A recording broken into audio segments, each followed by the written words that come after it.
आज आपण बनवणार आहोत बिर्याणी. त्यासाठी कोथिंबीर, लसूण, आले, पुदिना एवढं आपण अशा पद्धतीने ते झालं पाहिजे. त्यानंतर आपण इथे आपले चिकन स्वच्छ धुवून घेतलेले आहे. आपण 1 किलो चिकन घेतले, 1.5 किलो भातासाठी.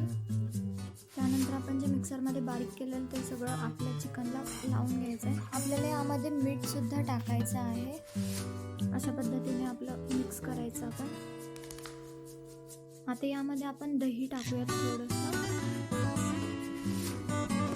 हे पण आपल्याला असं मिक्स करायचं आहे, सगळं एकजीव करून घ्यायचं आहे.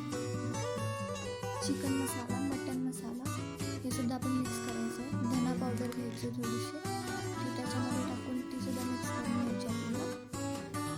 बिर्याणी मसाला पण टाकायचा आपल्याला याच्यामध्ये. हे करत असताना आपल्याला एका पातेल्यामध्ये पाणी उकळत ठेवायचं. त्यामध्ये तमालपत्र, लवंग आणि मिरे, त्यानंतर विलायची आणि एक दालचिनी. यामध्ये आपण मीठ पण टाकून घेऊया. त्यामध्ये धुतलेला तांदूळ टाकून घेऊया. यामध्ये आपल्याला लिंबूसुद्धा पिळून घ्यायचा आहे, जेणेकरून आपला जो भात आहे तो पांढरा शुभ्र दिसतो. आपला असा 90% तांदूळ शिजला. त्यानंतर आपण अशा एका भांड्यामध्ये काढून घेऊयात, जेणेकरून आपले जे तांदळामधलं पाणी आहे ते निघून जाईल. आता आपण तेल गरम करून घेऊयात एका पातेल्यामध्ये. त्यामध्ये लागणार आहे चिरलेला टोमॅटो आणि चिरलेला कांदा. मध्ये कांदा टाकायचा, चिरलेला कांदा. अशा पद्धतीने आपला कांदा पचवून घ्यायचा आहे. आपला कांदा जेव्हा पूर्णपणे भाजून होईल त्यामध्ये आपण टोमॅटो पण ॲड करायचा आहे आणि तो सुद्धा पाणी सुटेपर्यंत आपल्याला परतून घ्यायचा आहे.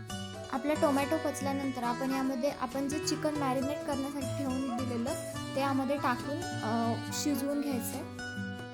अशा पद्धतीने ते शिजवायचं आहे आपल्याला.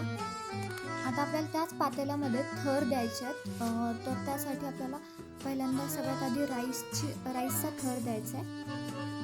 त्यानंतर आपलं चिकन मसाला, असंच 2 ते 3 थर दिल्यानंतर लास्टच्या थराला सुद्धा आपल्याला फक्त राईस ठेवायचं आहे. आपले थर देऊन झालेले आहेत. आता आपण लास्टचा थर देतो.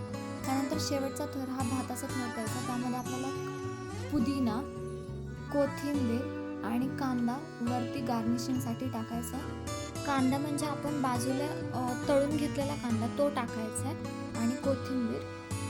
आता आपल्याला गॅसवर कोळसा असा भाजून घ्यायचा आहे. आपल्या बिर्याणीमध्ये असा एक डिश ठेवून घ्यायचा आणि तो कोळसा त्या वाटीमध्ये ठेवून द्यायचा आपल्याला.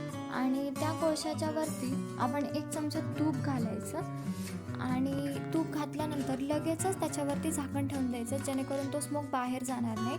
आणि त्याच्यावरती एक जड असं काहीतरी भांडं ठेवायचं आणि ते जे पातेलं आहे आपलं ते तव्याच्या वरती ठेवायचं, जेणेकरून आपला भात खालून करपणार नाही.